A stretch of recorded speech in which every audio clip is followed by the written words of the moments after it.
A list of specific modes of voting for the 2022 elections was provided by the Commission on Elections on Wednesday, January 19, 2022. During the month-long voting session, from April 10 to May 9, 2022, registered overseas Filipinos will be able to vote at Philippine embassies and consulates in their area.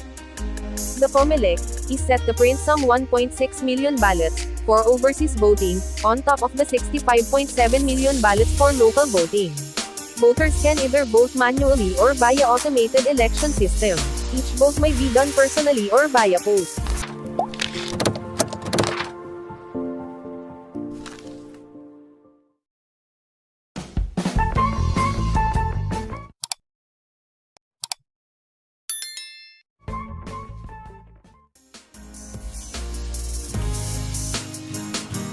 Voters mail their ballots to their respective voting posts, and votes are counted manually by COMELEC-designated officials. Voters mail their ballots to their respective voting posts, and COMELEC-designated officials feed their ballots into vote-counting machines. Voters appear at their respective voting posts, and votes are counted manually by COMELEC-designated officials.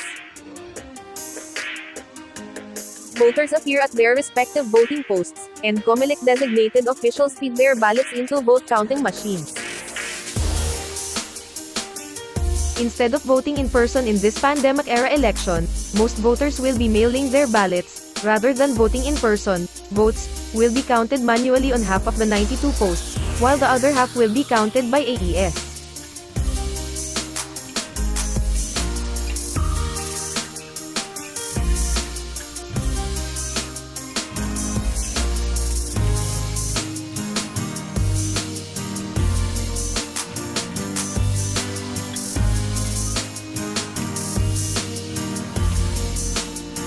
16 countries and areas in the Asia-Pacific region are expected to vote directly, while 39 will vote by mail. The other half of the 32 postings will be manually counting votes, while the other half will be using AES to count votes.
In Europe, just 5 countries and areas will require voters to appear personally to vote.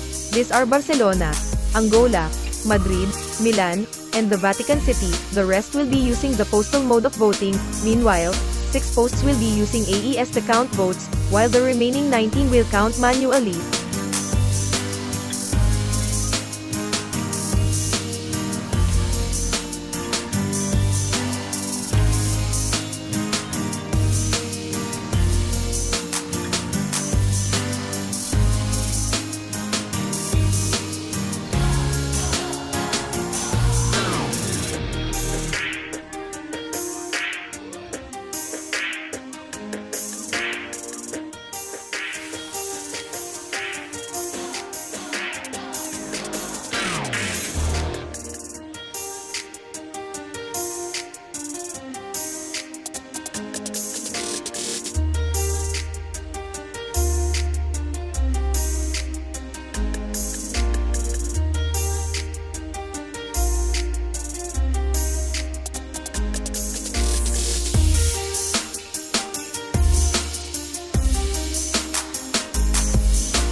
In the Middle East and Africa, which was the most vote-rich region in 2016 and 2019, 22 countries and areas will require personal voting, while 41 will hold postal voting. 12 posts will be using AES to count, while 7 will count manually. The COMELEC earlier announced that voting was suspended in Tripoli, Libya, and Baghdad, Iraq, due to conflict in these areas.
Argentina is the only country in the Americas that will require personal voting.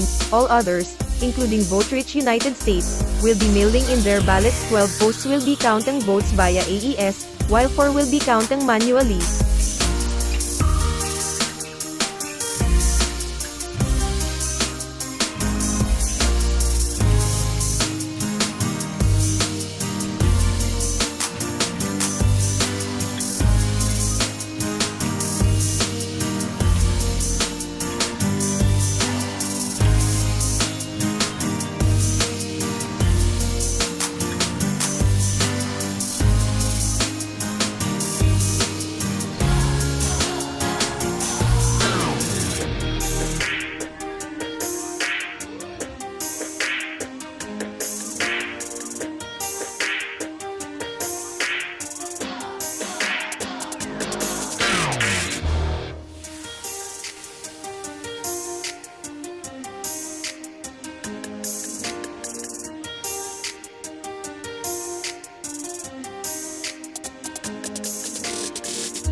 The prospect of internet voting for overseas voters was raised during the global epidemic, but the COMELEC finally rejected it, at least for 2022.